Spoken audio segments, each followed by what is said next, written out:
I'm Janet Click. I'm with the Alumni Association, and I am here today to introduce your president, Wink. Go ahead, Wink. Well, we made it. Amazing, isn't it? Who would have ever believed this 65 years ago? Anyway, welcome everyone. I'm sure you all have your Zoom shirts on and have been to the green room for makeup and hairstyling. And what man do you think ever came up with the idea that all women TV commentators now should have the Hedy Lamarr look? I mean, really. No woman would think it would be a good idea to have to read a script with one eye, but that's the way it goes. Anyway, I want to remind you first that your mute button is located in the left-hand bottom corner of the screen. If you wiggle your mouse or your iPad, your pad on the computer, it'll pop up. If it has a red line through it, it means that you're muted. If it doesn't, you're active. We're going to keep everyone muted until it's their time to speak.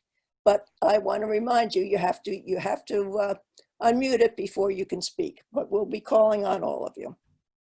Well, this isn't exactly what we'd planned for our big 65th, but we can pivot with the best of them. This Zoom meeting is just a stopgap session and not a substitute for our reunion. And if things get back to somewhere normal, we will promise to have a fantastic mini reunion. And until then, we'll pretend we're high tech and bumble along. So I'm going to start by giving you some 1955 news, and then we're going to call on each of you to say hello to the rest of us and tell us your news. There are 50 of us on this call, so that works out to about 30 or 40 seconds per person. And after all of us have had a chance to greet each other, our honorary classmate and president, Sonia Stevens, will join us and tell us what's happening this fall and how Mount Holyoke will weather the storm. Can't leave it that way. Can you imagine the number of decisions that lady has to make each day? It's just mind-boggling. I'll be using birth names during this call, as it seems to be the easiest way for all of us to remember each other. So let's start with some good news for a change. Perhaps some of you saw the virtual alumni meeting that the college had and heard our name called out twice. As you know, we never want to talk money on our website except for once a year when we announce our totals, and now is that time. We are the proud winners of the Sphinx Award and the Griffin Award. And what are those, you might ask? Well, I did, because I didn't even know what they were. The Sphinx Award is awarded to the reunion class with the highest total participation in giving to Mount Holyoke during the reunion fiscal year. We ended up at 93%, which I know is not our usual 100%. But unfortunately, there are 10 classmates who are either lost or who have health problems that prohibit them from contributing. The next highest class, including all of the classes, not just the reunion classes, was in the 70% range. So you can see that was significantly lower than what we achieved. The Griffin Award is awarded to the reunion class with the highest percentage of Laurel Change Society members, and we came in at 98%. And the next highest class was somewhere in the 70% range. So again, we have no way to contact these lost members, so we can't get 100%, but we're darn good. As far as the total amount raised, our goal was $100,000. And although the final amounts haven't been announced, we're currently around $145,000. So congratulations to you all. Are we good? You betcha. But then again, we have a group of dedicated class agents who all do their part to help us remember to send in our gifts, because remembering is our chief detergent. I think we can all relate to that. Trying to remember can be a little difficult. Luckily, the Alumni Association has a program called the Certificate of Appreciation that allows us, especially in these times of COVID, to be able to recognize these dedicated classmates for a job more than well done. So the following class agents will all be receiving their certificate in the mail: Rhoda Ernst, Dee Lamb, Jane Barth, Susie Townsend, Jan McIntosh, Ellie Graham, Barbara Grant, C.A. St. John, Ms. Comey, Barbara Mulvihill, Molly Hibbard, Carol Monick, Gatesy Johnson, Sue Nutter, Jan Williams, Sylvia Johnson, Ann Cochran, Ann Underhill, Shirley Smith, Judy Vernon, and last but not least, Nancy Stratford. So with many, many thanks to all our chief reminders, they deserve a big cheer. Just so you know, we have 9 members of our class who have remembered to give a gift to the college every single year, all 65 of them. At one time we had 14, but unfortunately we've lost a few of these loyal alums. Currently, the ones that have given 100% of the time are Gary Beal, Jan McIntosh, Janie Barth, Joni Wharton, Mary Lou Judd, Carolyn Jacobson, Barbara Mulvihill, Ann Cochran, and Ruth Harburg. Wow, that's impressive. That's really impressive. Now I'd like to thank our class officers who are always willing and able to do their share for 1955 in Mount Holyoke. They too will be receiving certificates of appreciation. Our Vice President, Sylvia Johnson, who besides serving as a class agent is also part of our think tank, and Nancy Nutting, who took on the additional job of class scribe after Betsy Winters passed on.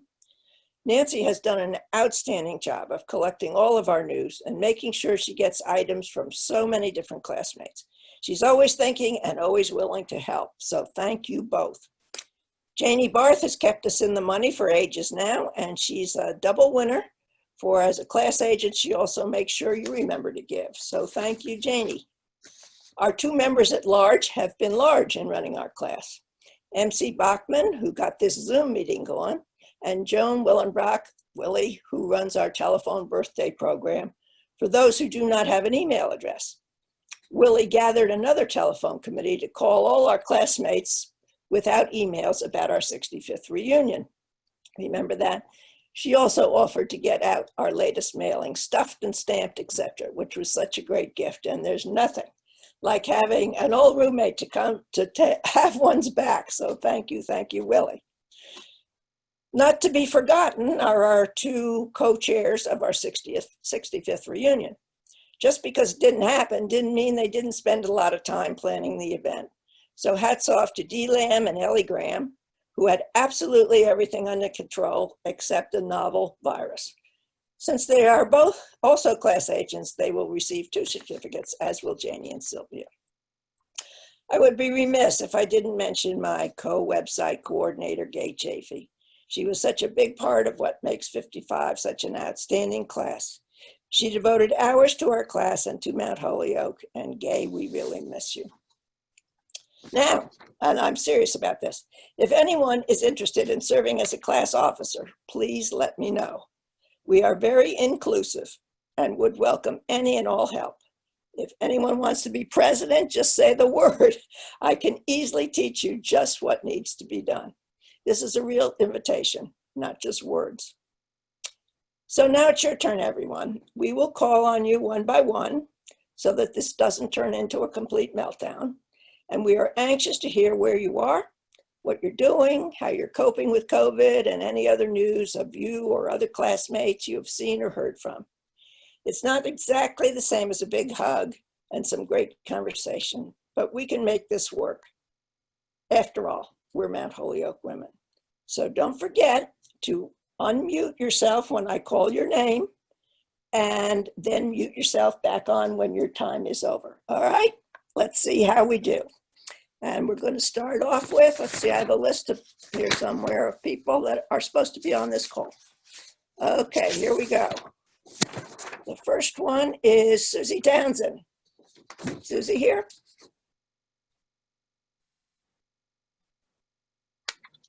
Yes, I am. I seem to have had a name change. My name at college was Ann Riker, R-I-K-E. Oh, okay. My middle name is Townsend. So it was Ann Townsend Riker. Then I married Stedman Buttrick. So I became Ann Townsend Buttrick.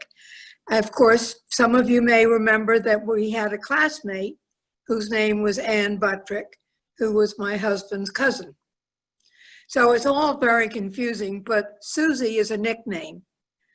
And I do go by that name quite often, but I'm not Susie Townsend. Well, I apologize. No, absolutely no problem. At least I'm glad you called the name earlier and I thought, oh my gosh, I think that must be me. Because I don't hear Ann Riker or Ann Buttrick, but it is very funny. It's all to do with computers and that kind of name keeping, I think. If you think of all the mail that we get that, you know, may come to a dead person that we've used to live with and things like that, they're all kind of crazy these days. But anyway, I think I've had my 30 minutes. Yeah. I'm well. Luckily, I have a nurse practitioner daughter who keeps her, you know, makes sure I'm doing the right thing. Thank you, But Anne. thank you. Thank you. Okay, again, I apologize, Ann. And next up is Win Pettis. Am I unmuted? You're unmuted. Good.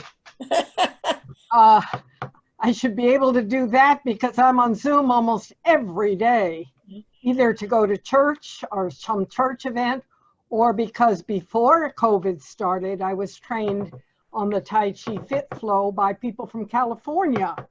And here I am sitting in north of Boston. And I was the Tai Chi person in Brooksby until we closed down and everybody has to stay home. But I still go to all my flows and plays in Tai Chi. I'm a full-time caregiver, so I wasn't intending to go to reunions, so this is wonderful. Thank you, Win. You're welcome. Okay, next up, Lois Gata.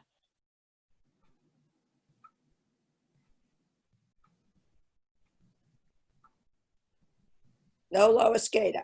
We'll come back. Okay, Susie Eckert. Okay. There's Lois. Unmute yourself. You got to mute, you unmute yourself. Yeah, I know. I did There you that. go. Did all these things. I've been doing it all week. Well, You're fine now. fine. Hi, everybody. How are you? Come to Alabama. When I was at Holyoke and people lived in the South, I really had no perception of what it was like there. And I still really don't. I mean, we've been on top of the mountain for so long in Birmingham. Really? So what would you like to know? Is Mary Lou here? I don't see her. Well, she should be here, but you tell us about what's new with you. Gee, what's new is that is just one Zoom class after another. And I think I need to invent a Zoom hammock or something.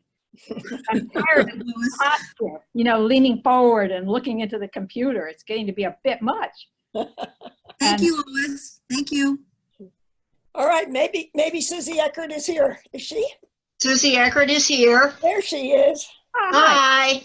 Hi. I guess I've been working at the Newark Museum ever since I retired from IBM about 15 years ago, and that is closed now, so that changed my life dramatically. Oh boy, yeah. And I must say that I really am loving being at home and able to do things I haven't done all my life. So the COVID, although it's a horrible thing, it's been okay for me because the museum, still we Zoom to do things like with our docent class and so on. So everything is good here. I'm still in Leonia. Thank you, Susie. Okay, Susie. All right, next up, Judy Vernon. Judy was having internet trouble, so we're gonna pass on her for now. We'll see if she resolves them. How about Nan Leach? I saw her on here.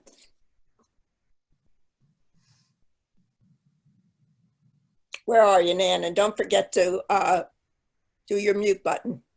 Unmute it.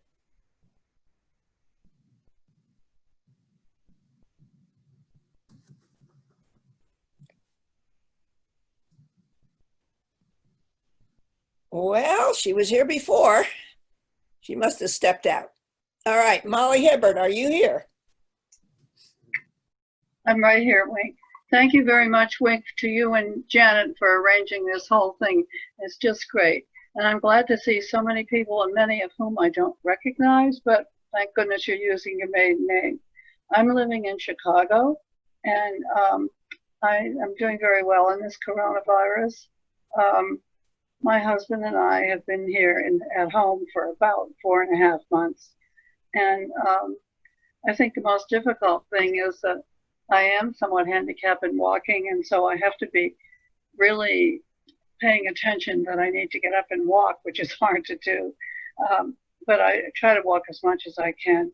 And I have enjoyed keeping up my work, my volunteer job at the Morton Arboretum. And very recently, my mentor decided I could have a job, even though I'm not at the Arboretum. And so I'm working on transcribing handwritten letters written by the Morton family. And I enjoy being able to say, I'm working from home. It really delights me. And everyone stay well. Thank you, Molly. Thank you. How about Ann Austin?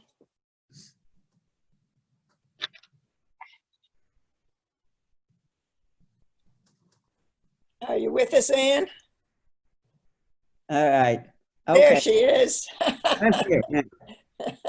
I'm living on Mount Desert Island still, although I've moved from Soamesville to Bar Harbor, and I live in my own house at Birch Bay Retirement Community, which doesn't mean much because I'm very independent. All the people who live in houses, they don't pay much attention to. So it's a nice little house with beautiful light, and anyone who's been to Mount Desert Island in Maine, they know how beautiful it is here. Thank you, However, particularly beautiful and pleasant to live here only about 5 months. The rest of the time, it's terribly cold and rainy and Thank you foggy. so much, Ann. Well, thank you, Ann. Thank you very much. And I agree with you. Mount Desert Island is absolutely gorgeous. I saw Ellie Graham there, so let's see if we can get her back. I'm here. Can you hear me? We can. Good, good. I live on the Cape and have been here a little more than 20 years, and it's been terrific. And during that time, I had great fun doing hobbies and then got involved in real estate. And always Mount Holyoke is in the back of my mind all the time. Anyway, I'm looking forward to this discussion today. Thank you, Ellie. All right, next up, Jan Williams.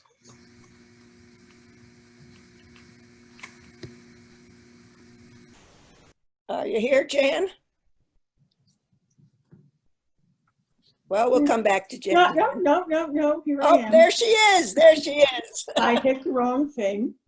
Ordinarily, at this point in the summer, I'd be in Maine, but due to the virus, I'm still in Providence, living life on Zoom like everybody else. But so far, everybody in the family is healthy, and we hope to get to Maine. So I'm been 50 years a volunteer at the Risley Museum, and we hope to open in the fall. I don't know what they're going to do with docents because there won't be any tours. Well, thank you so much, Jan. Okay, next is Ellen Dobby. I saw her, so I know she's on the call.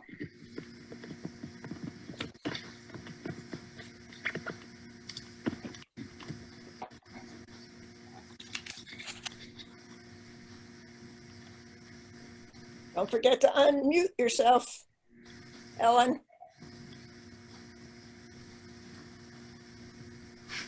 Does everybody know there are 2 ways to unmute yourself? Why don't you tell us while Ellen's looking for it? One is clicking that microphone, the other is holding down the space bar on your Keyboard. Okay, now I'm unmuted. Okay, go. That one worked.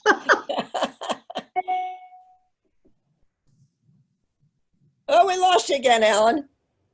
All right, I'll hold this down. Okay, good. Hold it down. Fine. Okay.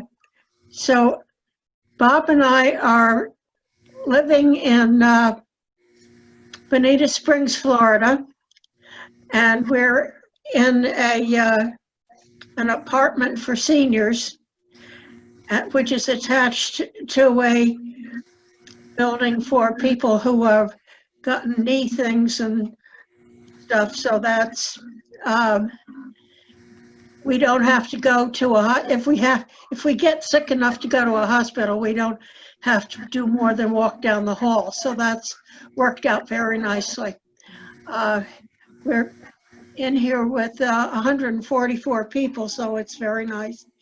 I have 8 children, 5 of my own and 3 of Bob's, and 22 grandchildren and 15 great-grandchildren. So I didn't expect to live this long, but I'm having Thank you an awful so lot much. with those kids. Thank you. Okay, I've been in Ellen's place and it's gorgeous. She's very lucky. She has a wonderful place and a wonderful husband too. All right, Tommy Tomlinson, are you here? You got me there? There you are. Yeah. Hi, I'm Oops, we lost your sound. really? There you go. Okay. Okay. Still in California, and sad to say that I'm a month past the death of my husband.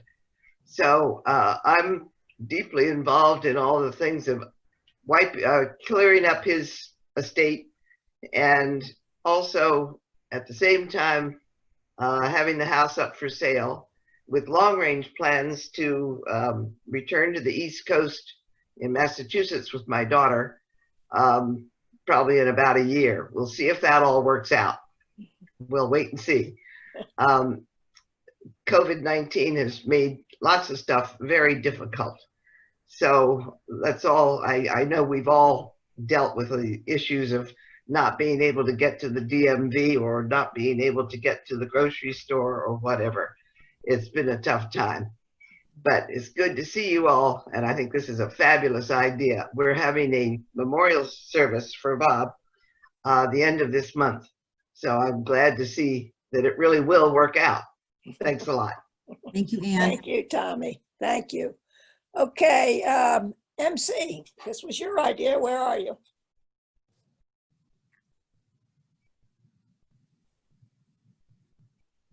MC, this was your idea. Where are I'm you? here. I'm here. Do you hear me?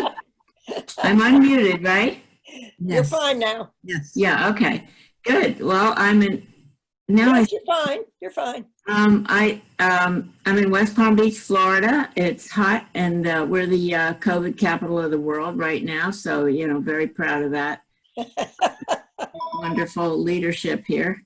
But I'm in my beautiful biosphere, I call it, because I have a lovely place to live right on the Intercoastal. And I have friends in the building. It's a condo and swimming pool outside. So it's very lovely, and I'm very lucky, and I'm full of gratitude for all of that. I keep very busy. I do volunteer work and exercising and socializing and writing. I'm doing some writing, and I just signed up to be a Red Cross blogger. Anyway, thanks very much. This is a great thing to see everybody. You can say it's a great idea. It was yours, but you can still say it. Yeah. Okay, Janie Barth. Mute myself. Thanks everybody for being there. This is Jane, and I'm still living in my own home in Collegeville, Pennsylvania. And thanks to the virus, I'm home. Most of the fall I spent in and out of the hospital, so it's great to be home and healthy. And I try to stay that way. MC was talking about exercising. I try to do some exercising every day, eat well, and stay healthy. Thanks. Thank you. Okay. Willie, are you there? Now can you hear me? We can hear you. Oh, good. Okay. Well, thank you, Wink, for doing this, and MC and whoever else. It's wonderful. We couldn't have our reunion, so we're having a better time. All I see on the screen now is a big microphone. Is that all right?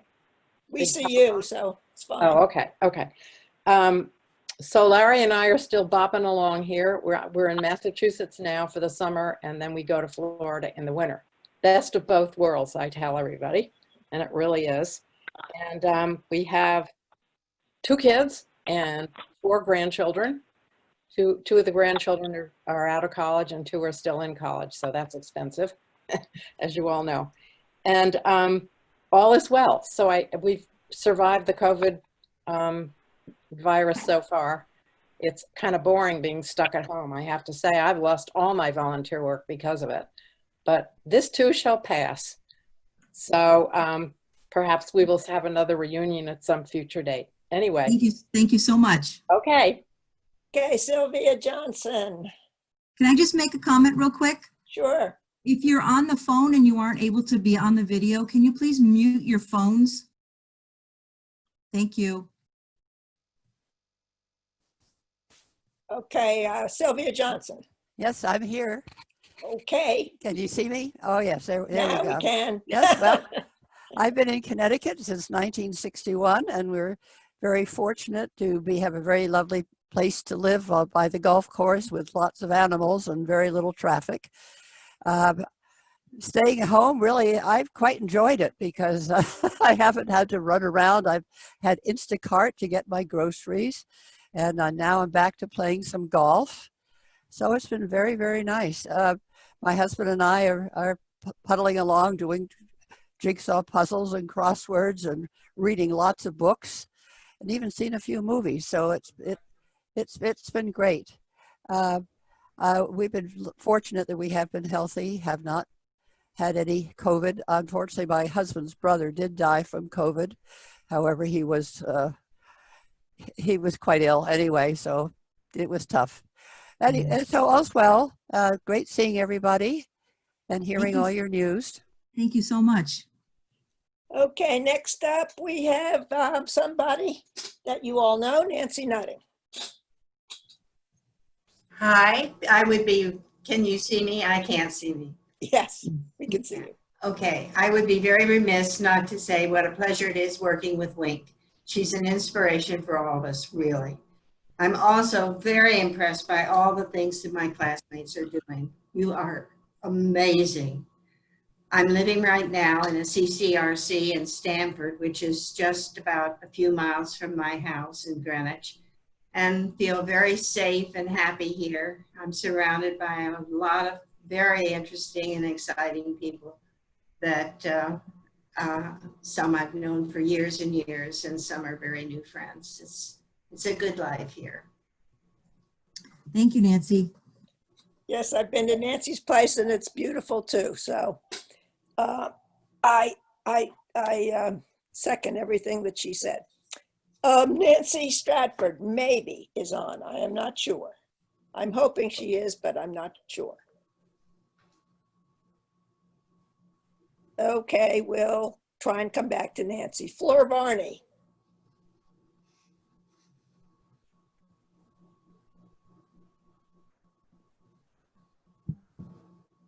There she is.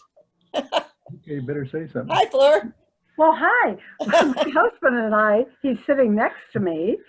We're just talking, and we didn't hear, we didn't obey, but this has been a wonderful opportunity for me to feel Mount Holyoke in every way and be so proud and happy. I was pleased to see Ellie Graham Claus, since she was my classmate, roommate, I mean, at one point. And I'm missing Margaret Swindells, known as Swindy, from California because, well, it's just too far away for either of us to meet.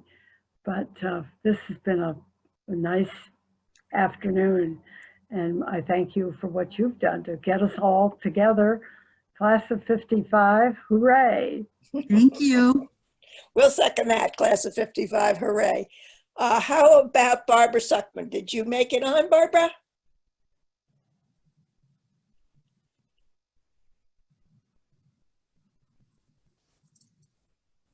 We were trying to arrange for Barbara to get here, but I'll call on her again later. Maybe she'll be on by that time. Next up is Judy Siegel.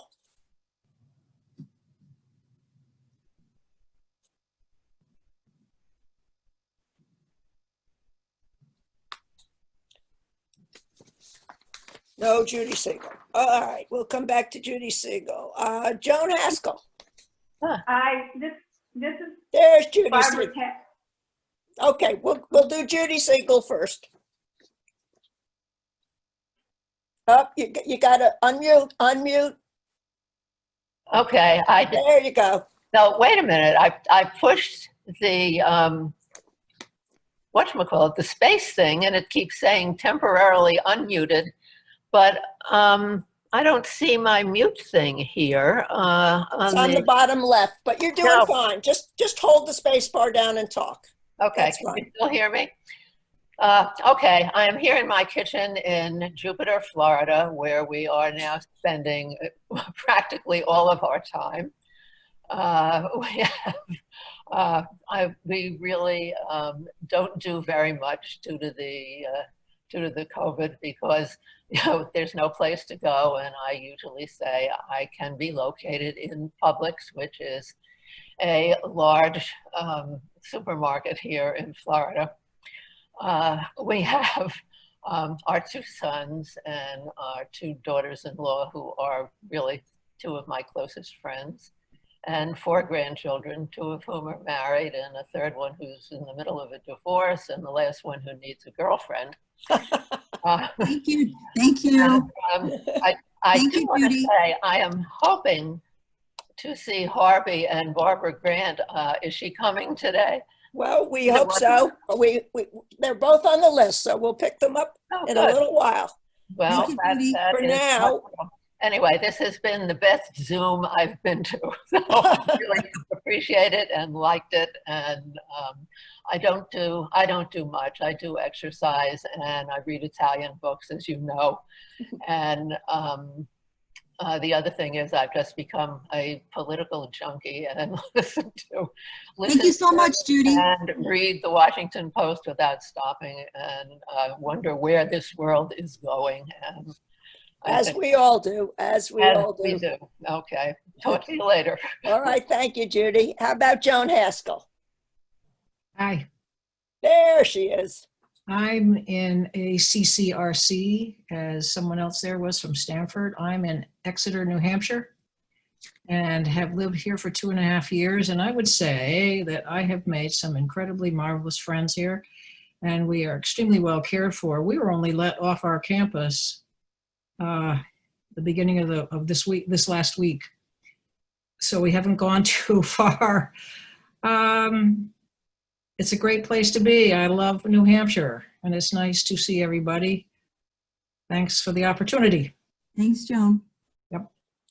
Thanks a lot, Joan. Okay, where are we? Barbara Mulvihill. Hi there. Can you hear me?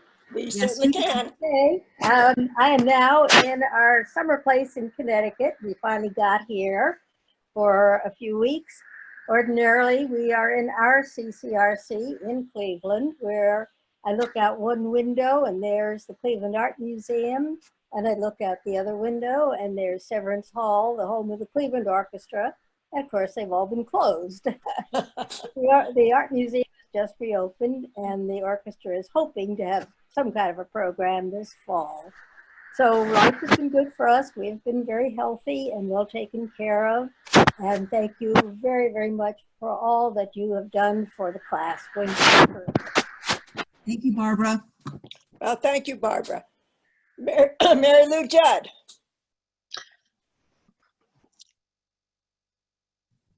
Mary Lou's on the phone. Okay. We won't see your pretty face, but we'll hear you. but I can't get it out. Anyway, my 3 children all live here. Their 6 children live in Seattle, San Francisco, 2 in New York, Boston, and Ann Arbor, Michigan. So I'm fortunate to have my 2 daughters and my son around, and I'm doing pretty well. I've lived in this townhouse for 31 years, and I hope to be here a few more. Thanks for seeing everybody. Thank you, Mary Lou. Okay, I don't know if Hannah Brune made it because it's very late where she is, but I'm going to call her name and see if she stayed up.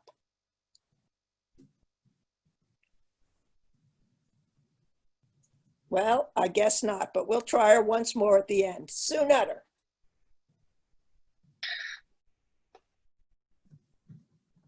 Mary Lou, can you mute your phone? Here I am. I'm in another voice from Maine. My husband and I came here middle of June, and before that, we were also in a CCRC in New Jersey, basically locked down there, boring, but very safe. My whole family is employed and also healthy, and but we're very happy to have a little more room to stretch out in, and it's right now we're in the midst of a thunderstorm, but it's basically very beautiful here. So thanks, Wink, for and MJ for arranging this. It's really fun to see everybody's face.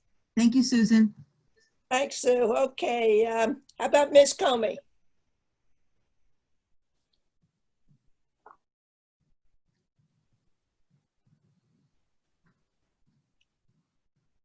No Ms. right now. How about Deb Hazard?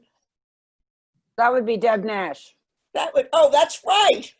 Excuse me, I've been married for a long time. I know, but anyway. we're using birth names today. Oh, all right. Well, my birth name. Anyway, I'm in a retirement community here in Cleveland, Ohio. A new widow, lost my boyfriend of 68 years, which was a shock, but part of the journey. Have kids that live in Boston, New York, and Cleveland. I live here and in Florida 6 months of the year. Still active playing golf, tennis, and involved with organizations in Boca Grande, Florida. And thank you, Wink, for putting us all together. I do have 2 great-grandchildren, which is a bit of an adventure. I just spent time with them. It was work. Anyway, thanks for doing it, Wink, and nice to see everybody. You all look great. Thanks, Liz. Good to see you too, Deb. Julie Shea. Hi there. We moved to a CCRC a year ago, and we're here we moved 5 miles away from our home of 50 years. So that's kind of fun, and we've been kept very safe like everybody else.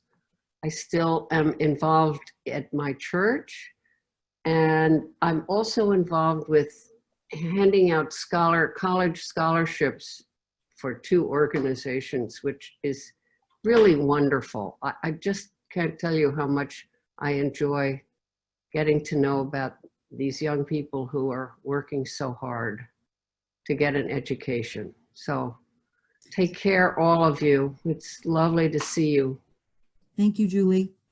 Well, it's good to see you too, Julie. And your official background is like everything else you see on TV. I always try and read the titles of the books, but I don't get too far.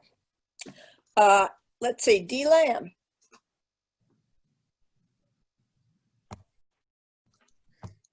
I'm unmuted, right? Am I on? You're on. Okay. Well, I moved from the community where Bruce and I built in 1991 to a CCRC in September, and it's all of a mile away. So a lot of my former neighbors are now my current neighbors, and I really appreciated being in the CCRC this winter when I had a little health problem, and then have been in a cocoon for the coronavirus, so didn't get up to New Hampshire until last Wednesday, when I finally got on an airplane and came up to New Hampshire. And after having been in the cocoon, I think I've spread my wings pretty well. And I've been doing a few errands and things like that that I probably shouldn't be doing, but it's great to be here finally. Thank you so much. Are you on the honor system, Dee? You know, you have to be careful about those things. How about Izzy Sure?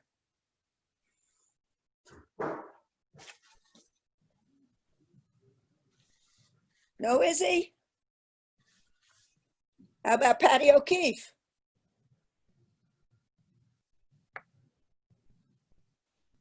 A lot of people cutting class today. Okay, Ruth Harburg. Harvey?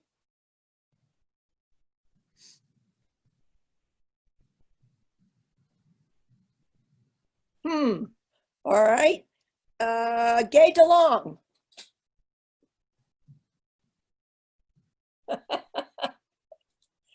Where is everyone? Can you hear me? We can hear you, Ruth. No, now we can't hear you. Either press the space bar or unmute. Press your space bar down and hold it. And hold it? There you go. Okay. Hold it. Yeah. What? We can hear you. Go ahead. Oh, now we can't hear you. Hold your space bar down.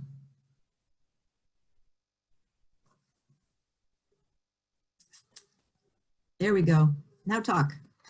Okay. There we are.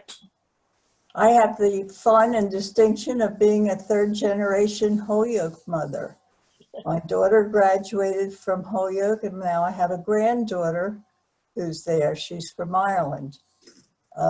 My daughter was in the first group of athletes to be singled out at Holyoke with the new athletic award. She was a manager of the riding team. So that was exciting. My husband is still sitting full-time as a federal judge, and we moved to a CCRC a year ago, which has been very nice. I'm learning not to cook. And I see Jane Barth, but I haven't seen too many of the other classmates. Thank you so much, Ruth. Okay, how about Jan McIntosh? Are you here?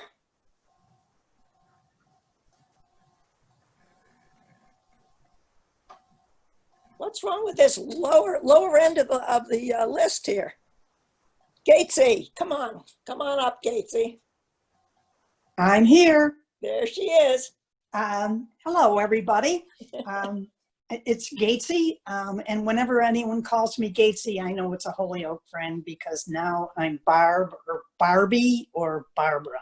But anyway, here I am, and I'm doing really well, even though all my parts are out of warranty. I'm still living in my hometown in central New York. I'm in an independent living community in a cottage, and life is really good. They take very good care of us, deliver 3 meals a day if we want them. And I walk a lot. I'm playing a little bridge, only in the cottages. And what I've really been doing is making masks. I have made over 250 masks, getting rid of a lot of quilting material that I would never ever get rid of. But life is good. Life is really good. And Wink, you are an amazing person, really. You have done an amazing job. Thank you. Well, thank you, Gatesy. We can cut you off now. So, Inga Warman, are you available? I am. Can you hear me? We can. And it's wonderful to see you all. It really is. I've talked to Nancy a lot on the phone, so that's been kind of fun. I'm also in a retirement community outside of Philadelphia in Lansdale, and we have been on lockdown for almost 4 months. So in the last 2 weeks, everything has kind of been lifted, and it's been wonderful just to get out, see family, and do the normal things. Graduation at Georgetown this year was virtual, and that was kind of a different event as a high school graduation was, but we all made it through. Anyway, thank you so much, Wink, for doing this, and MC. Great to see everybody. Thanks. Thank you. You're looking terrific, Inga. You're looking terrific. I know. Sue Steinharder. Out in Cincinnati? Yes. There Can you she hear me? is. We can hear you, Sue.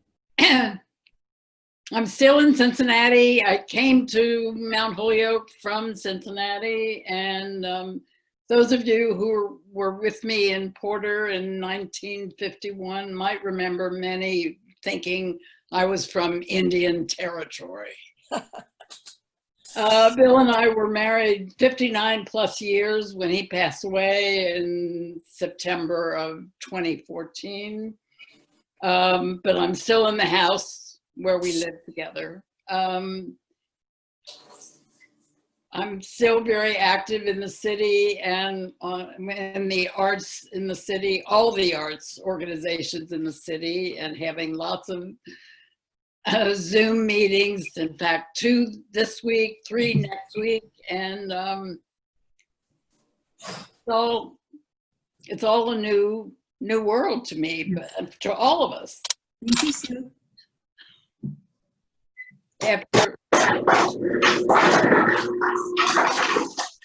We got a little interference here. We lost you, Sue, for a minute. I think we have somebody's kitchen. I'm not sure. Sue's time was up, That's actually. Gatesy. Gatesy, you gotta mute yourself, dear. Okay. Says mute. It says mute. Okay. Yep. Well, we were with Sue Steinharder, weren't we? There you are. You want me back? Sure. Just say goodbye. Say goodbye, Gracie. I will say that I do have to say one thing. I'm more upset about where we are as a country right now than what the pandemic has caused us. Right. I just wanted to get that in. You Good certainly to see all of you. Thank you, Wink, for putting this together. Okay.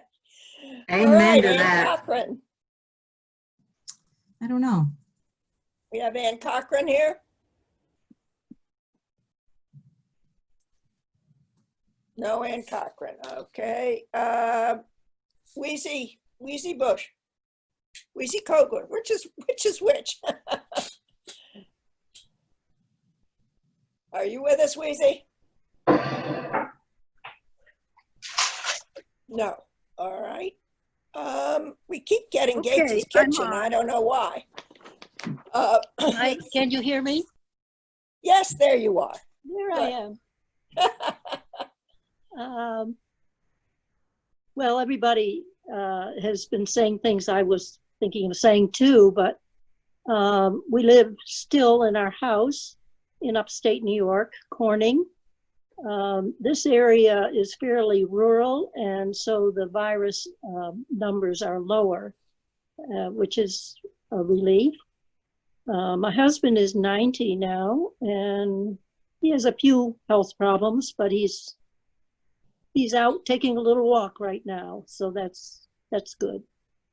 I miss volunteering just as many people do. The Corning Museum of Glass was closed, it's just opened, but they're not allowing tours yet, and it's quite limited. Thank you But so I'm anxious much. to get back. Thank you so much. And thank you. Thank you very much, Wink. Oh, you're welcome. How about Pat Nathan? We have 5 more to go, and we have about 5 minutes before your speaker gets on. Okay, we're doing well. Pat Nathan, I thought I saw her earlier.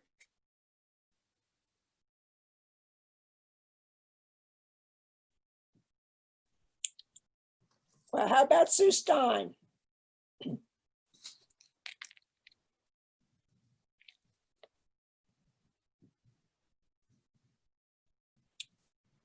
All right, we'll try Barbara Grant.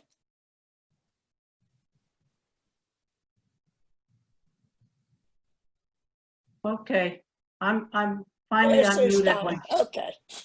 I'm here in Hotspot, Florida. Fortunately, I'm lucky that my daughter and son-in-law came down when I was going to have a hip replacement, and then sort of got stuck here with COVID. So we're renovating the property to have a dressage arena for their 2 horses, and I'm working on the second hip replacement because the first one broke the bone, and hopefully we'll get back on there one of the horses. Other than that, everybody's fine and well.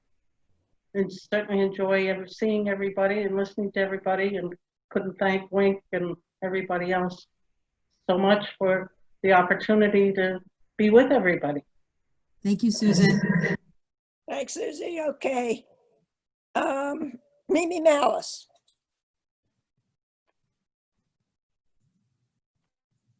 Hi, I'm here in Providence. Started out here, ended up here.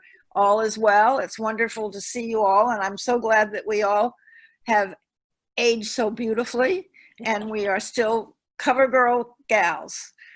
Wink, thanks a lot for all the work you did. It's been a long time since I saw you. I haven't seen anyone since the 50th reunion. Janice Libby, and I see her a lot. But thank you so much. It's good to see everyone and hear that you're all doing so well. Thank you. Yes, it is great to see everyone. How about Eileen Karpinski? Is she home from work yet? Eileen works full-time still, ladies.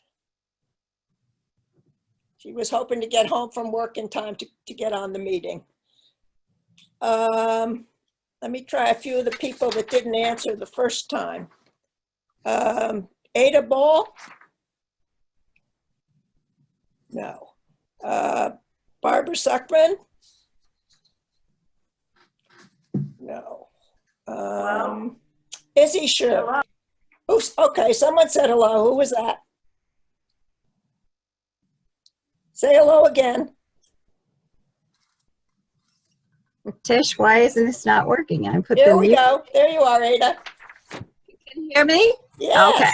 Well, I'm the last one almost, and I figure everybody said everything that there is to be said. But anyway, it's so good to see everybody. It's such a fun thing, and thank you, MC and Wink, for doing this. I'm very active in AEUW, and now we're Zooming all our meetings, and active in church, and I have a couple kids that live near and some that live far away.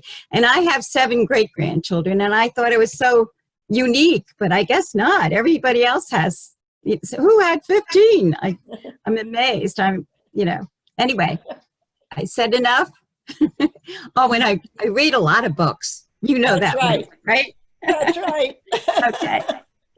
Thanks. Thank you, Ada. Okay, did I Now try I Izzy unmute Sure you. again? Izzy, are you here? Okay, Ann Cochran, second time around? No? Yes. Hello? Okay, who said hello? I did, Ann Cochran. Good, there she is. It's just been wonderful seeing you and hearing you. And it's still in Fremont, and I've been in the house since March 14th. But there's quite a bit to do here. I'm keeping busy. I still have a lot to do. Good to see you all. Thank you for doing this. Okay. Bye. Is there anyone that I haven't called that is on the call that hasn't spoken yet? Please identify yourself. Hi, I'm Sydney Reed. Oh, Sydney, great. You never told me you were coming on the call. Yes, I did. I sent you an email today. I just want everybody to know that you couldn't see Mary Lou, but she's absolutely gorgeous. I'm back in the Midwest where I started from and love it. And everybody looks wonderful, and you too, Wink. It's good to see you all. Thank you Take so care. much. Anyone else that hasn't spoken? This is Barbara Stuckman. Yay, Barbara, you made it. Well, I tried 3 times when you called my name, but I never got to the screen. Anyway, it's wonderful to see you and to see all the other Holyoke women that I haven't seen in these years. I still have an affinity for walking around campuses, and I live 1 block from Boston College. I'm out there at 6:30 every morning taking a morning walk.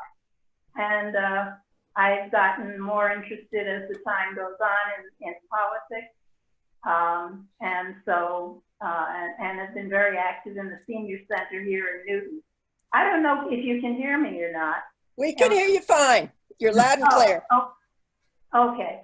So I miss not being able to meet everybody again at the college, and wish you all a good, long, healthy life. It sounds like we who hang on are hanging on well. I still live in the house I bought with my husband in 1960, so we're long lasters. Good luck to everyone. Thank you. Okay, bye. Thank you. Bye-bye. Hey, Wink. Anyone else that hasn't spoken yet? Wink, your guest speaker is on whenever you're ready. We have a guest speaker. Where is her pretty face? Well, she's muted right now, so she's not coming up on the screen yet. Okay, well, our guest speaker is one of our classmates, our honorary classmate and president of Mount Holyoke, Sonia Stevens. We're thrilled that she could join us. I don't know how she possibly could, because she probably has the worst job I could ever imagine at this time of life. The decisions that she has to make every day are absolutely mind-boggling, and we hope, the whole class hopes, that you are bearing up well under this. And we wish you the best of luck, and we're pulling for you 24/7. And we'd love to have you speak to us now. I don't see your picture here, but I know it must be here somewhere. Sonia? I'm here. There you are. I'm here. How are you all? It's so good to see you. I am so sorry that we didn't see you on campus in May. And all our plans and everything else didn't come to pass, but it's so wonderful to see you all. I know that you must be so happy today, because they rescinded that order to that foreign students had to be in class. That must be a big relief. That's a huge thing. And so the news came in about 3:30, 2:30, and then we just got a statement today at 4:30 from the President's Alliance. But I was, as you were saying earlier, I'm in a lot of meetings right now, and I'm in a lot of meetings, particularly with other presidents, where we're talking about all of this stuff. And so Larry Bacow was on in a meeting with us on Friday, talking about the lawsuit and telling us that he was optimistic. And so many of us had signed on to the amicus brief that we were, reasonably confident that we would have a successful outcome. And we knew we would have a quick outcome, because it was supposed to go into effect as of tomorrow. So we knew the hearing was today at 11. We knew we'd get an outcome today, pretty sure, but we knew for sure we would. And then, so that was good news. And it helps for two reasons. The first is that it removes a barrier to students who want to study remotely. And so it gives them the choice, just as it gives every other student the choice. And more importantly, if we're forced to shut down again, it means that they will not be in contravention of their visa requirements. And that was our biggest concern, that those who decided to come to campus, if we had to do a sudden change as we did last spring, that they could be deported or detained. And so and none of the responsibility fell on the institution. All of the responsibility fell on the individual student. And so while we could do whatever we could to protect and help them, and we know that our alums would want to do the same, it wouldn't in the end help the student, because if they're not abiding by the rules of their visas, it can affect them for a whole lifetime. Wow. So really, really critical that this went through. So really delighted about that. That's great. They matter so much to our campuses, in all sorts of ways. How many new students, firsties, are you expecting? So we had been hoping that we would have a class of about 540. Oh. That was because we were very selective, as you know, last year. And as a result of our selectivity, we were slightly under the number of first years we wanted last year. So we decided we would up it a little this year. And then, of course, COVID-19 hit and created some uncertainties for us. But had it not, so we are just still counting the number of requests for a gap year or deferral for admission. So everything is a little bit in flux right now, but I can tell you that about 560 students registered for first year seminars.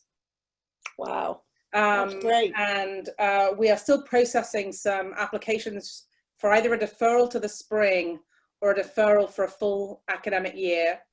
But we think that and of course the students, because everything has been so delayed and all of the deliberations and everything else, the students have not yet received their financial aid packages. So we expect that, you know, when people get their letter and their bill, that will sort of focus the mind on some decisions and conversations with families.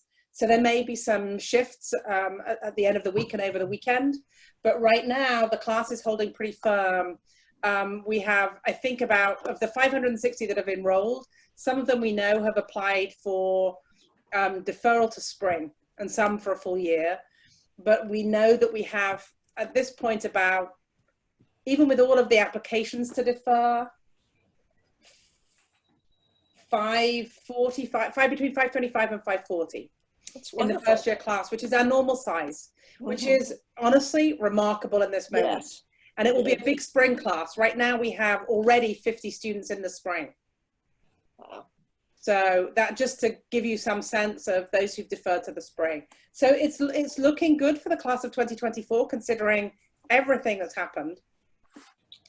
They're behaving as, you know, we would expect them to behave in all sorts of ways, including potentially asking for a gap year. And we just don't know about the others yet. There's, I can tell you that we assigned those first year seminars, and as always, we were able to give 97% of the incoming students one of their top 3 choices for first year seminars. So that's, you know, all good, all normal. Everything looks, on paper, everything looks terrific. We don't know yet. We had a number of applications for housing. So the housing applications sort of went live just as the Trump administration was announcing this ICE regulation. And so we don't know exactly what's going to happen with our international students, whether they've made late applications, but we think we'll have between 950 and 1,050 students resident on campus, including our CAs and all that. And we're not doing the living learning communities as we normally do, but there will be some theme-based, interest-based and identity-based activities to engage the students. You might be falling into freshman dorms. Finally, a backward move. Well, we do have, I mean, many of the first years normally decide to live in the first year experience. We know that. We're definitely know that. Not all of them. Not all of them. So we still like to give them the choice. What else can I tell you? Do you want me to tell you a little bit about what's been going on? Do you want me to give you an overview? Have you been following what's been happening? Yeah, we asked everyone to read the campus update and opening the gates before we started this meeting. So we're pretty up, I think, on that. What did you just propose to tell us about? Well, I mean, I just wanted, you know, so I will tell you, let me tell you some of the things that are still troubling us that aren't in that letter. Maybe give you a little bit of inside baseball. How's that? What's that? Give you a little bit of inside baseball. That's good. That's good. And then maybe you could tell us how the professors are doing through this. Yeah. Of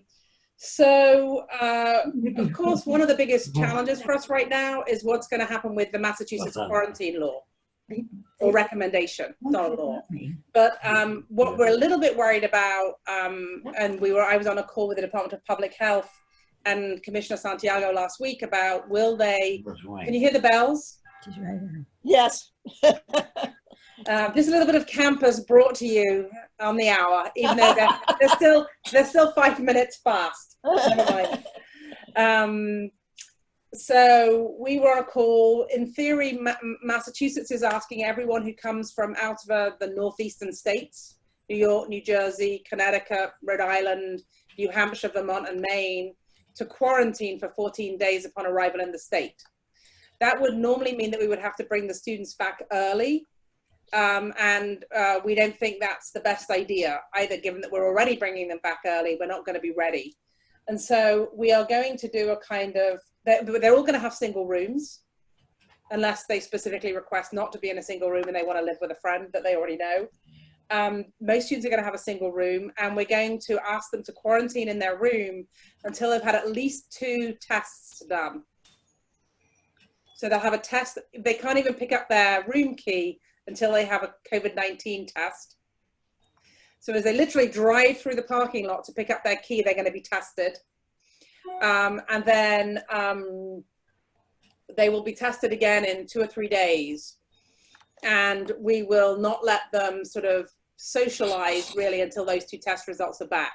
So it'll be probably 4 days before they can really do anything except put a mask on and go and get their takeout from the dining commons. They'll have to wear masks at all times outside their rooms. We'll try and do some activities outdoors with them that are physically distanced and mask wearing.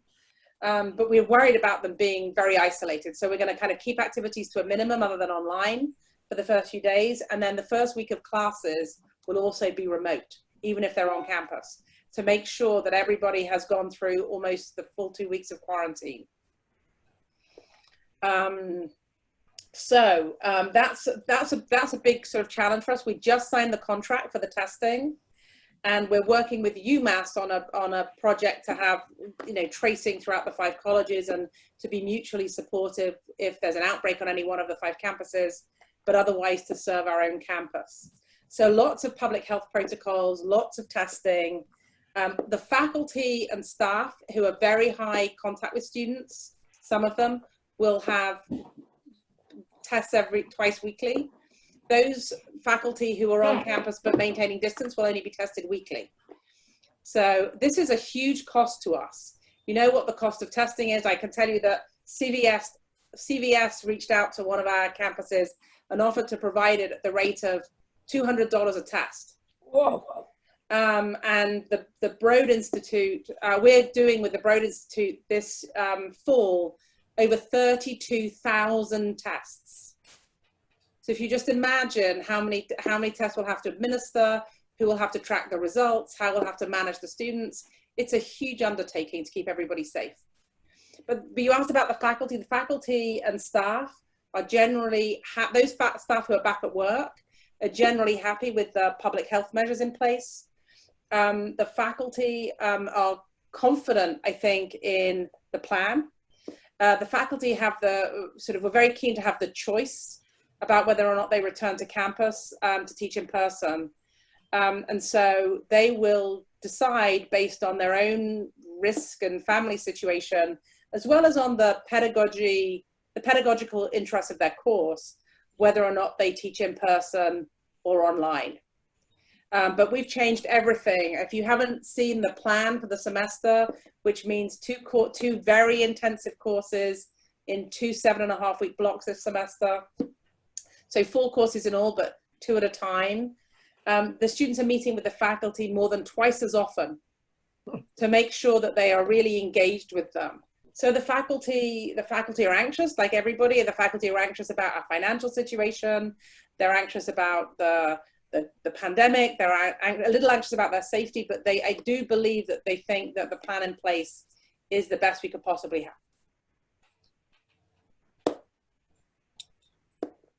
Well, it must be massive planning. That's all I can say. Things you have to. Yeah, there's a lot of planning. So right now, every department head is being asked to fill in a template that says who will be coming back to campus, what it will look like, what testing protocol they'll be under, how often they'll be on campus. So we need to know that for every single person on campus.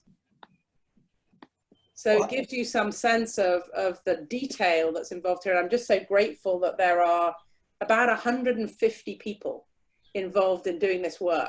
And there will be a detailed plan that sort of covers everything that was in the letter and more by the time the students come back. What do you figure is the last date you can change the plan you have now? Well, we could really change it at any time. I mean, what I would just say is what we know is that if we can't have students in residence, that's about $13 million a year in revenue. Wow. So our budget is predicated on 50% of the students being in residence all year. So any number lower than 1,000 students in residence. So our budget is based on 2,000 enrollments, which is probably a little optimistic, I would say. 1,000 of which 1,000 of the students living on campus. throughout the whole academic year. Anything less than that is a budget shortfall at this point. So we are managing literally every dollar and every enrollment and every person signing up for the residence hall, because we've already cut the budget by something like $20 million for next year. So we've already shaved $20 million off the budget.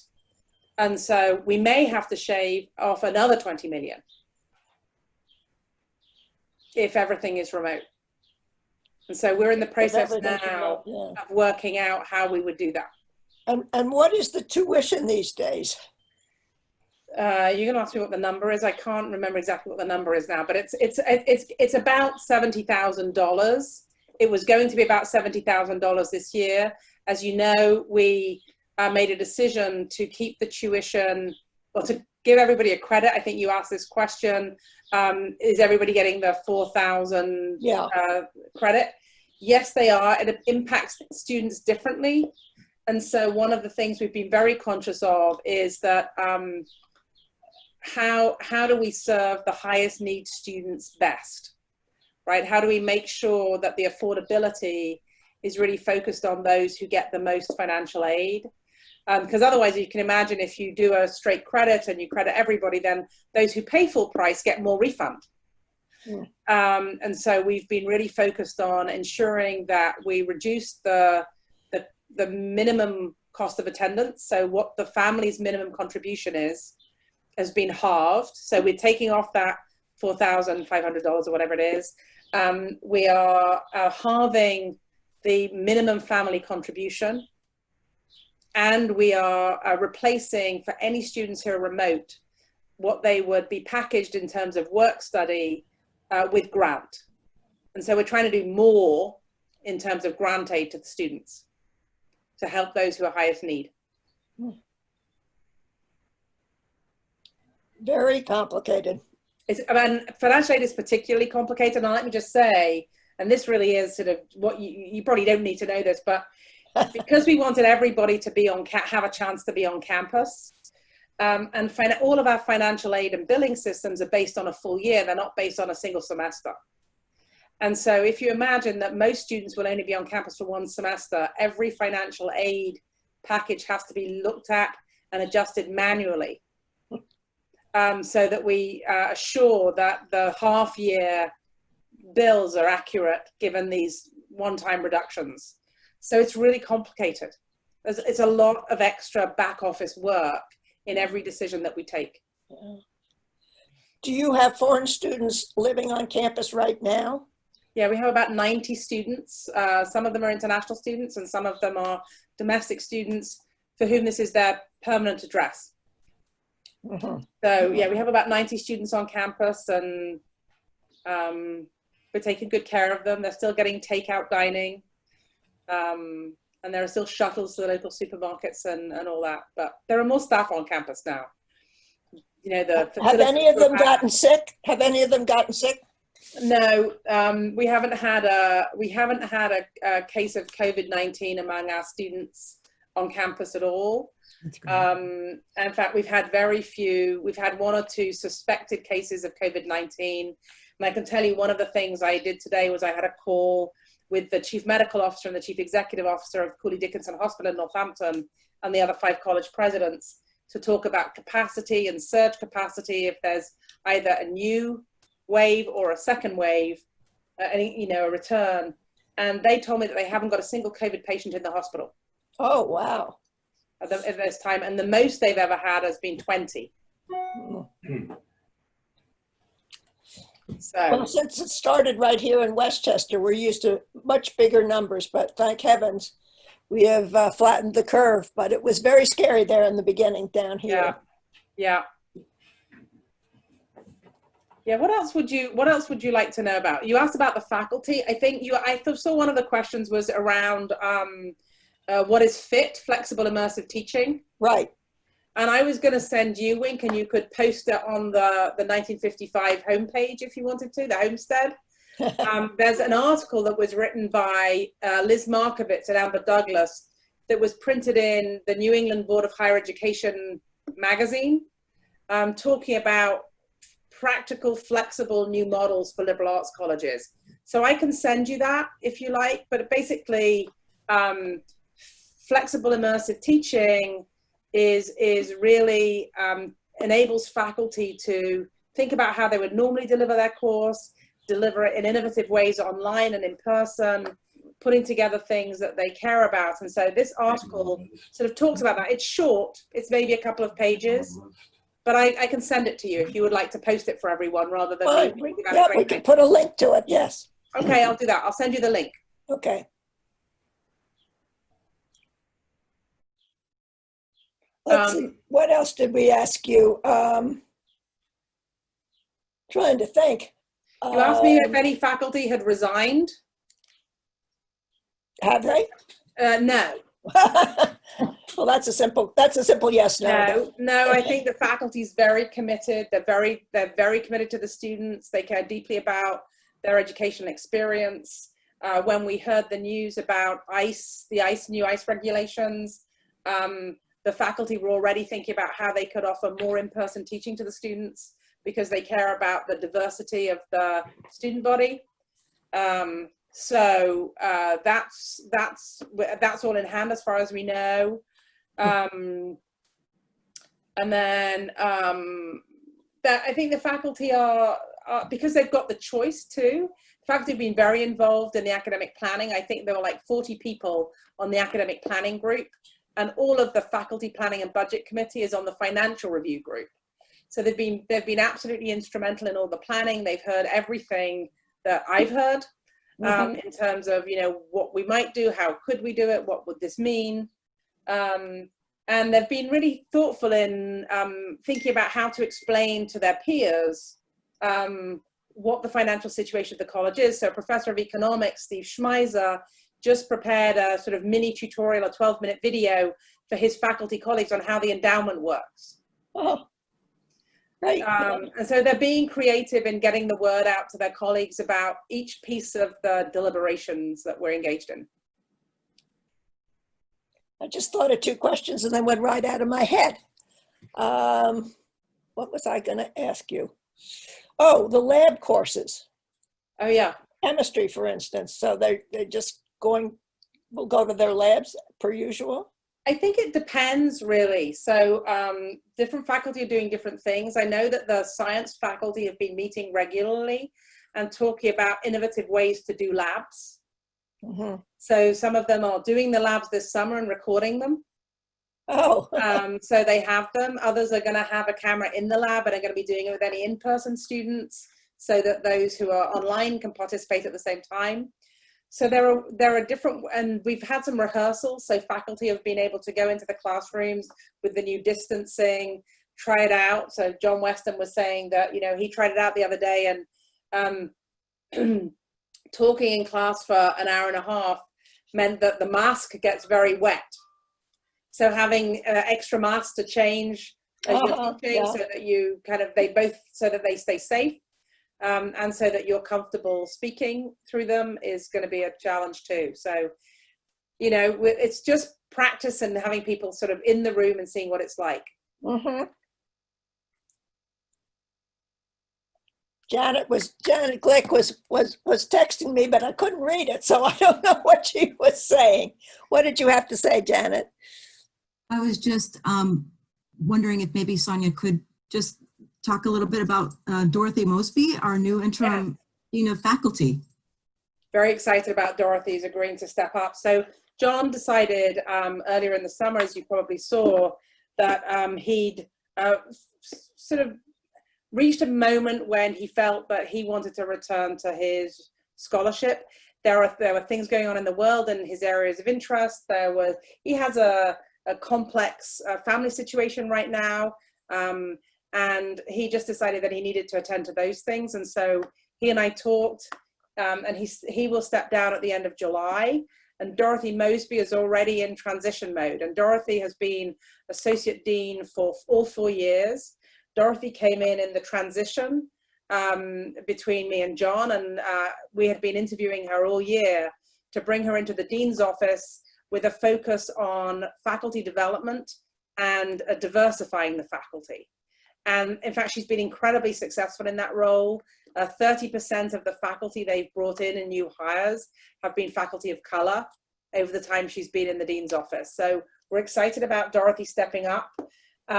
She's a thoughtful, very engaged, very engaging listener.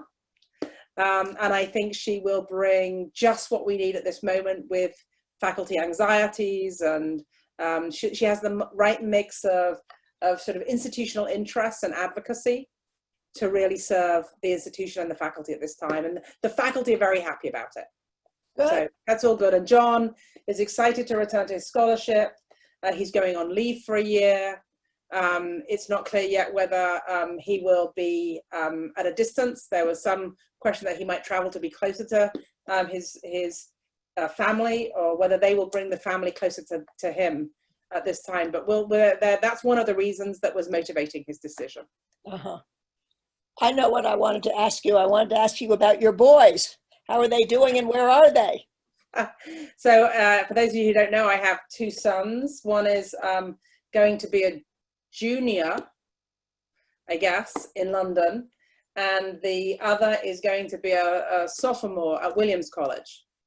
And they are both returning to their institutions to live in London and Williamstown respectively, whatever the circumstances. So we'll see how it goes. But they're doing well, thank you very much. They're enjoying their studies, they're home now. It's been an unexpected pleasure to have their company over the last few months. And a lot of work, by the way. I have to say, Sonia, you're really looking good for 87 years. Yeah. Well, you are all looking fabulous, I have to say that. So tell me a little bit about what you've all been up to and what you did. Did you meet instead of your reunion, or is this the meeting? Well, this is the so-called meeting. This is just an interim step. We're still planning to meet sometime, somewhere, as long as COVID cooperates. We know it'll be a while, but we haven't put it. If it's 2 years, we'll have it in 2 years, whatever. Yeah. Hey, Wink. Yes. I want to say, I think she should know we're all using our liberal arts Mount Holyoke education to manage the COVID-19. A word from our former president, Deb Nash. Yeah, it's never been more valuable. I think in navigating That's right. these complex challenges, I That's completely agree with you. Yeah. Yeah. It's like a huge puzzle with so many pieces. Changing. And people's lives depend on getting it right. So, yeah. And livelihoods. Do you anticipate that whatever Mount Holyoke ends up doing, the other colleges in the area will also be doing the same sort of thing? So I will say that two things have been really salient for me in this, that the Association of Independent Colleges and Universities in Massachusetts, AICUM, is our sort of organizing body. It's part of the national organization, which is called NICU, the National Association of Independent Colleges and Universities. But AICUM has brought us together every week since this began. And usually what will happen with AICUM is that not all institutions will participate. But in this instance, it's been the one forum when everybody has been there, from the president of the smallest college to Larry Bacow, the president of Harvard. Mm-hmm. We have all been in conversation weekly about everything. We have coordinated our response. There's been working groups working with the governor and advising us on, say, testing and tracing. So it's been really, really impressive to see how that group has come together. So I feel as if Massachusetts has been really incredibly well organized around higher ed. And then same with the 5 colleges, we talk every week. We have a monthly meeting usually, and now we're having that longer monthly meeting and weekly check-in calls. And we added an additional call today to talk with the hospital to make sure that they're still confident that they have the capacity. But it's been really useful because it's also connected us, of course, to the UMass system and what UMass is thinking about. So I feel as if we've been incredibly privileged to be in such a consortium and such a high number. I mean, there are 60 presidents, 60 institutions that are part of AICUM, and 50 of them are on the call every time we meet. Wow. So it's really been remarkable to have that level of cooperation. And the Broad, we wouldn't have had the Broad testing. Nobody would have had the Broad testing, Broad Institute testing, had it not been for the presidents on the ACOM group who actually negotiated it for us. So how much are they charging you for that test? How much is that place charging you? They're saying, it depends how many people sign up, but right now they're saying it will be, they're pricing it at about $30 a test and maybe as low as 25. Mm-hmm. So it's still a significant cost to every institution. For the larger institutions, it's in the tens of millions, as you can imagine. Wow. And of course, for those of you who follow athletics, the hardest decision was to say no varsity athletics in the coming fall. And we have a president's meeting for the athletics conference as well on Friday, just to decide what the collective approach is going to be. Many of us have declared already because the conference wasn't ready to make a decision and several of us were. So that was a tough call. Well, at least Mount Holyoke doesn't have to worry about their football team. Right, right. That's true. Undefeated. Yes. Oh, gosh. Anything else that you're interested in knowing about? Whether the buildings will be open? Will all the buildings be open? They won't all be open. Some of them will be closed. We want to kind of restrict and focus the cleaning of the buildings where we have most students. The library will be open, of course, some of the time, but under strict sort of distancing protocols. Same with the sports facilities. We have to work all of that out still. We won't be using all of the residence halls, obviously, even though we've got probably about 1,000 students in singles. We will be keeping some of the residence halls offline for use as self-isolation and quarantine space, and using some of the wood-framed houses as well. And that's how Willits will also be used in the fall. So Willits will not be operating as a hotel and conference center in the fall. Right. Yeah. So that will be quarantine space. So which dorms are you going to utilize? The ones that are closer on campus or the ones that are further apart?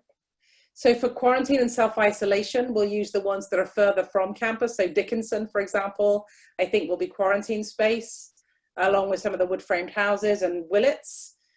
Whereas those that are closer to the center of campus will be used for student residence halls. The good thing about that is that we've worked it out so that it's not just students in singles, but fewer students per corridor, so that there is less pressure on the bathrooms. Because best practice is to have fewer students per bathroom as well for safety purposes. Right. So that's another whole calculation. And the students will not be allowed off campus for the first 2 weeks at all. And then after that, they will only be allowed to go within a 10-mile radius. Okay. And you can't take courses at the other 5 colleges right now, right? And remotely, you can remotely. Yes, remote, but in class, no, right? We're trying to create bubbles on each campus to keep people safe. We can't have students mixing on campuses. It will create too much risk for each of the 5 colleges. Right, right. And the bus will agree that pretty quickly. Yeah, the bus won't be running either, right? The regular PVTA bus, PIVTA bus, will be running between the townships, as it were, but the shuttles between, say, Smith and other colleges will not be running because there won't be any in-person classes to justify that. But the local, the colleges sponsor the transport for everyone in the local community, not just for us, right? Right, yeah. So, anyway. MC, did you have a question? I do. Sonia, I first want to say that I think you thrive on adversity, challenges, and obstacles. And you look fabulous, and congratulations. I don't know what you'll do if you have a peaceful moment. Yeah. Secondly, I'm just very worried about higher education in general. I mean, I do not see how the financial situations can be resolved unless we are out of this soon. And it's very upsetting, and how it's going to affect all of education, which God knows we need more of, not less, is the way the country is going. I was wondering about diversity, the Black Lives Matter, the whole movement is so powerful. And Mount Holyoke, of course, has been a leader in that for years. But what effect will that have now?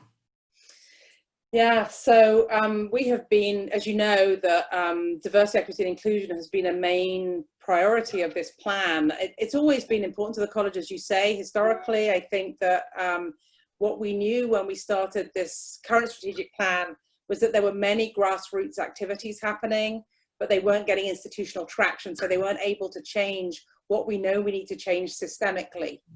And that's really what this is about now. This sort of big, what I would describe as seismic shift in but first greater consciousness of anti-Black racism, but also a greater desire to participate in anti-Black and anti-Indigenous, anti-racism, both as it affects Black populations and Indigenous populations in the United States.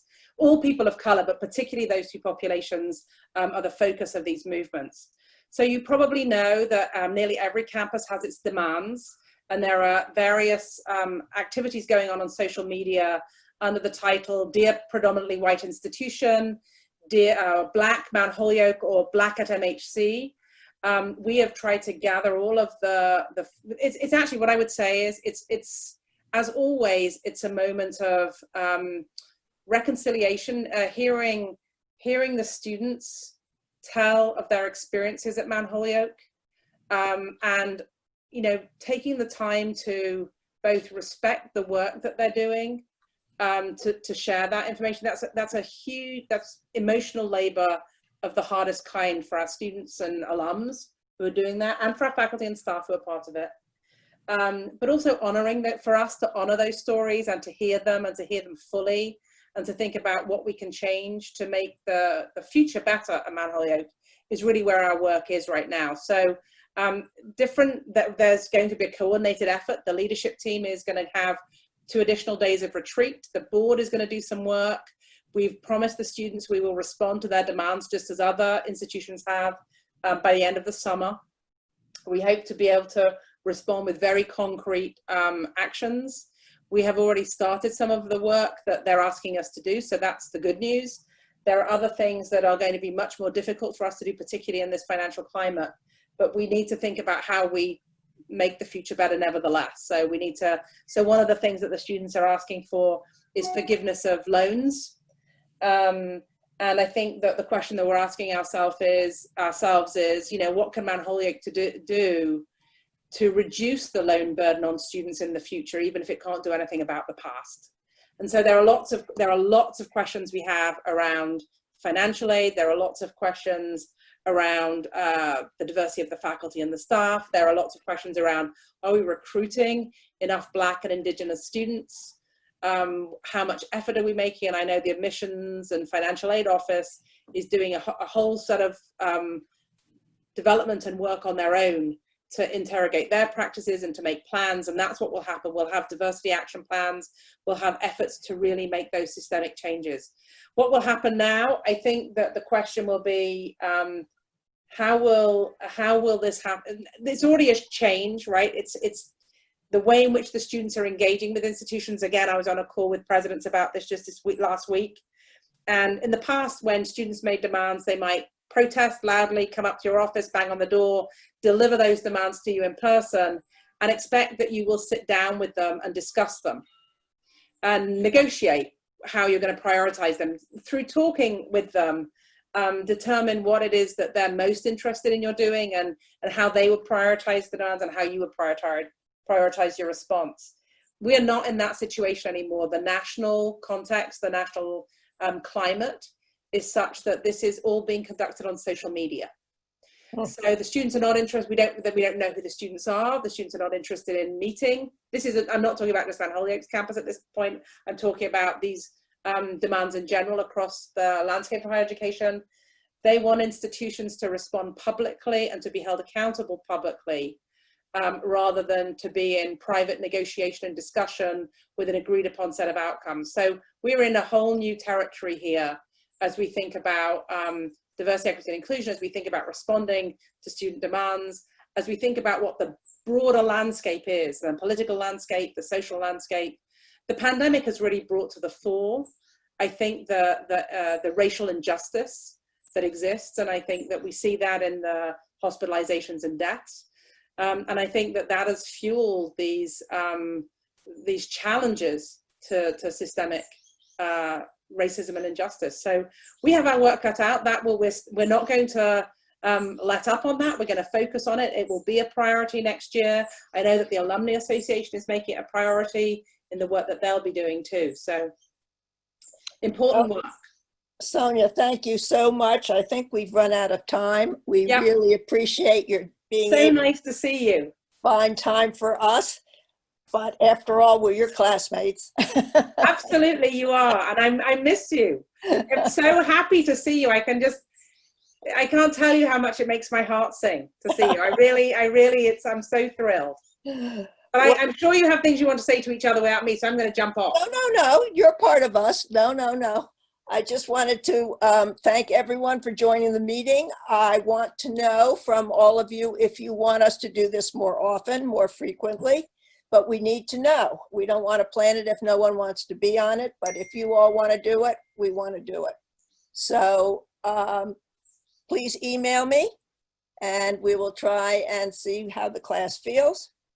And again, thank you, Sonia, so very much. Thank you for bringing me into your meeting. It's so, as I say, it's so lovely to see you. Thank you. And go 55. Stay well. Likewise to you. When can we stay on, or do we? I don't think so. Janet, isn't it the time up? It depends on how long you want to stay on. Yeah, you can stay on. It should let you stay on for a while, yes, if you want to. Doesn't cost anymore. No, I just have to double check the timing on it. You know, I think we have a few people here who weren't here before. Great. Who are they? Well, I see Patty Nathan's name and Alice's. Well, Alice didn't want to participate. Okay. She just wanted to listen. Okay. And Pat, I remember calling your name, but you must not have been on there then. I also saw Barbara Grant's picture. Barbara Grant, yeah. I did call her too, and she wasn't. But after that, I saw. After that, you saw her picture? Okay. So either Pat Nathan or Barbara Grant. Are you still with us? And Wink, the meeting was until 6:30, so it may cut you out soon. Okay, so we have like 5 minutes. Good, let's use it. Well, go ahead. Well, we haven't found anybody who didn't get a chance to speak, who just couldn't find the button or something. Apparently not. Okay. I just wanted to say, I'm sorry. Here's Miz. I with somebody else. I had slipped back and put my hand away from the thing, and I didn't do right. Anyway, this has been fantastic. And Sonia, it's so much better to look at her and listen to her speaking than it is to read letters. And all. Yeah, he is so terrific. We had a terrible lightning and thunderstorm. It came around twice while this was going on. And I thought, Oh dear.